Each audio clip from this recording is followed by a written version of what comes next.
تو اس کو فروخت کر کے اپنے کام میں لے آنا۔ وہ وہاں سے نکل کر بسرا پہنچا اور مزدوری کا کام کرنے لگا۔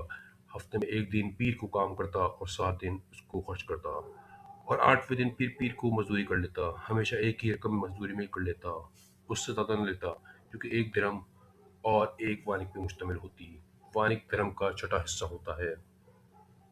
ایک وانک روزانہ خرچ کرتا۔ ابو عامر بسرا کہتے ہیں کہ میرے مکان کی ایک دیوار گر گئی۔ اس کو بنوانے کے لیے میں کسی معمار کی تلاش میں نکلا۔ مجھے کسی نے بتایا کہ یہ لڑکا مزدوری کرتا ہے۔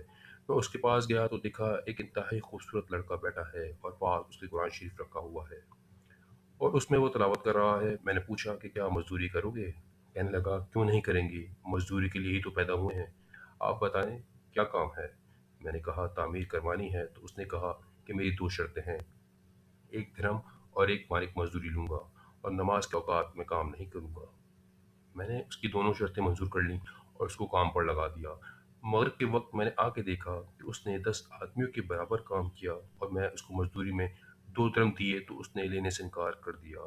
اس نے اپنی بات کے مطابق صرف 1 درہم اور 1 مانک لیا اور چلا گیا۔ دوسرے دن میں پھر اس کی تلاش میں نکلا، مگر مجھے وہ کہیں نہ ملا۔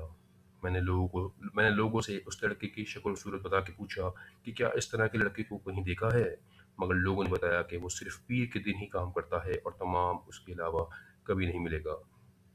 مجھے اس کا کام ایسا پسند آیا کہ میں نے کام کو رکوایا اور پیر کے دن اس کی تلاش میں نکل کھڑا ہوا۔ وہ اسی طرح قرآن شریف پڑھتے ہوئے ملا۔ میں نے سلام کیا اور مزدوری کرنے کا پوچھا۔ اس نے پھر وہی 2 شرطیں بیان کی جو پھر میں نے منظور کر لیں۔ پھر آ کے میرے ساتھ کام میں لگ گیا۔ مجھے اس بات پر حیرت تھی کہ اس نوعمر لڑکے نے 10 آدمیوں کو کام اکیلے کیسے کر لیا۔ میں ایسی جگہ چھپ گیا کہ وہ مجھے نہ دیکھ سکے، اور اس کے کام کرنے کا طریقہ دیکھنے لگا تو میں نے دیکھا کہ وہ گارا لیتا ہے اور اینٹ خود بخود ایک دوسرے سے جڑتے چلی جاتی ہے۔ مجھے یقین ہو گیا یہ کوئی اللہ کا ولی ہے، اور اللہ کے ولیوں کی غیب سے مدد ہوتی ہے۔ جب شام ہوئی تو میں نے اسے 3 درہم دینا چاہا، مگر پہلے کی طرح اس نے صرف 1 درہم اور 1 مانک لیا اور چلا گیا۔ میں نے ایک ہفتہ پھر انتظار کیا، پھر پیر کو دوبارہ اس کو لینے گیا، مگر وہ مجھے نہ ملا۔ میں نے لوگوں سے پوچھا تو مجھے لوگوں نے بتایا کہ وہ بیمار ہے اور ایک جنگل میں پڑا ہوا ہے۔ میں نے ایک شخص کو پیسے دے کر راضی کیا کہ مجھے وہ اس مقام تک لے چلے۔ میں اس کے ہمراہ جب اس مقام تک پہنچا تو میں نے دیکھا کہ وہ بے ہوش پڑا ہے۔ آدھی اینٹ کا ٹکڑا اس کے سر کے نیچے رکھا ہوا ہے۔ میں نے سلام کیا تو اس نے سلام کا جواب دیا۔ میں نے دوبارہ سلام کیا تو اس نے آنکھیں کھولی اور مجھے پہچان لیا۔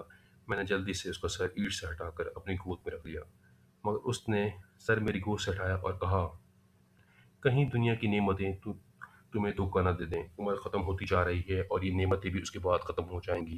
جنازہ جب جایا کرے تو سوچا کرے کہ ایسا ہی تیرا جنازہ بھی ایک دن لازمی جائے گا۔ اس کے بعد اس نے کہا کہ جب میری روح نکل جائے مجھے نہلا کر اسی کپڑے میں دفن کر دینا۔ میں نے کہا کہ میرے محبوب، اس میں کیا حرج ہے کہ میں تیرے کفن کے لیے اگر نئے کپڑے لے آؤں؟ اس نے کہا نئے کپڑوں کے زندہ لوگ زیادہ مستحق ہیں۔ یہ جواب حضرت ابو بکر صدیق رضی اللہ تعالیٰ کا ہے۔ آپ رضی اللہ تعالیٰ نے بھی کہا تھا کہ مجھے انہی چادروں میں کفن دے دینا۔ لڑکے نے کہا کہ کفن تو چاہے نیا ہو یا پرانا ختم تو ہو ہی جائے گا، انسان کے ساتھ تو بس اس کا عمل رہتا ہے۔ اور یہ میری قمیض اور لوٹا کورکن کو دے دینا، اور یہ انگوٹھی قرآن شریف میرے والد تک پہنچا دینا، اور خیال رکھنا کہ ان کے ہی ہاتھوں میں تو، اور یہ کہہ دینا کہ ایک پردیسی لڑکے کی یہ میرے پاس امانت ہے، اور میرا یہ پیغام دے دینا کہ ایسا نہ ہو کہ اس کی غفلت کی حالت میں آپ کو موت آ جائے۔ اس وقت مجھے معلوم ہوا کہ یہ لڑکا شہزادہ ہے۔ اس کے انتقال کے بعد اس کی وصیت کے مطابق میں نے اس کو دفن کر دیا۔ دونوں چیزیں گلکن کو دیں اور انگوٹھی اور قرآن پاک لے کر میں بغداد کو روانہ ہو گیا، اور محل کے پاس پہنچ کر میں دیکھا تو بادشاہ ہارون رشید کی سواریں نکل رہی تھیں۔ میں ایک اونچی جگہ کھڑا ہو گیا۔ سب سے پہلے ایک جلوس نکلا جو کہ 1000 گھوڑوں پر مشتمل تھا۔ اس کے بعد ایک جلوس نکلے، اور آخر لشکر میں امیر المومنین ہارون رشید بذات خود موجود بھی تھے۔ میں نے زور سے آواز دے کر کہا کہ اے امیر المومنین، آپ کو حضور صلی اللہ علیہ وسلم کی قربت داری کا واسطہ، برائے مہربانی میرے بات سن لیجیے۔ میری آواز سن کر انہوں نے مجھے مڑ کر دیکھا تو میں نے جلدی سے آگے بڑھا اور کہا کہ میرے پاس ایک پردیسی لڑکے کی امانت ہے جس نے مجھے وصیت کی تھی کہ یہ 2 چیزیں آپ تک پہنچا دوں۔ بادشاہ نے دونوں چیز دیکھ کر پہچان لیا اور تھوڑی دیر کے لیے اپنا سر جھکا دیا، اور ان کی آنکھوں میں آنسو آ گئے، اور ایک خادم کو کہا کہ اس آدمی کو بٹھاؤ، میں واپس آ کر اس سے ملتا ہوں۔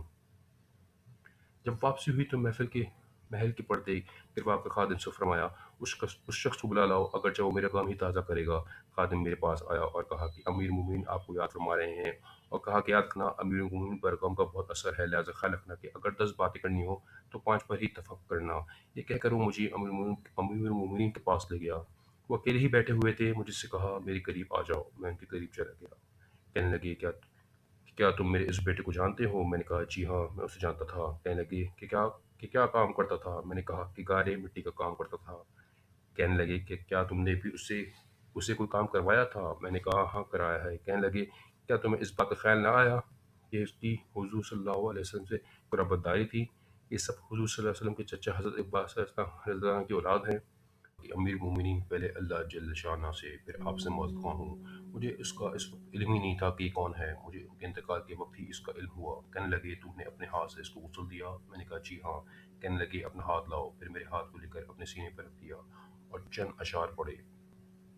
اے وہ مسافر جس پہ میرا دل پگھل رہا ہے اور میری آنکھوں پر اس پر آنسو بہا رہی ہے، اے وہ شخص جس کا مکان یعنی قبر دور ہے لیکن اس کا غم میرے قریب ہے۔ بے شک موت اچھے سے اچھے عیش کو خراب کر دیتی ہے۔ وہ مسافر ایک چاند کا ٹکڑا یعنی اس کا چہرہ تھا جو خالص چاندی کی ٹہنی یعنی اس کا جسم پر تھا۔ بس چاند کا ٹکڑا بھی قبر پہ پہنچ گیا اور چاند کی ٹہنی بھی قبر پہ پہنچ گئی۔ اس کے بعد ہارون رشید نے اس کی قبر پر جانے کا ارادہ کیا۔ ابو عامر رضی اللہ عنہ ساتھ تھے۔ اس کی قبر پر پہنچ کر ہارون رشید نے یہ شعر پڑھے: اے وہ مسافر جو اپنے سفر سے اب کبھی نہ لوٹے گا، موت نے کم عمری میں ہی اسے جلدی سے اچک لیا۔ اے میری آنکھوں کی ٹھنڈک، تو میرے لیے الفت اور دل کا چین تھا، لمبی راتوں میں بھی اور مختصر راتوں میں بھی۔ تو نے موت کا وہ پیالہ پیا ہے جس کو تیرا بوڑھا باپ جلد ہی پیے گا، بلکہ دنیا کا ہر آدمی پیے گا، چاہے وہ جنگل کا رہنے والا ہو یا شہر کا رہنے والا۔ تو تمام تعریفیں اس ذات پاک کے لیے ہیں جس کی لکھی ہوئی تقدیر کے کرشمے ہیں۔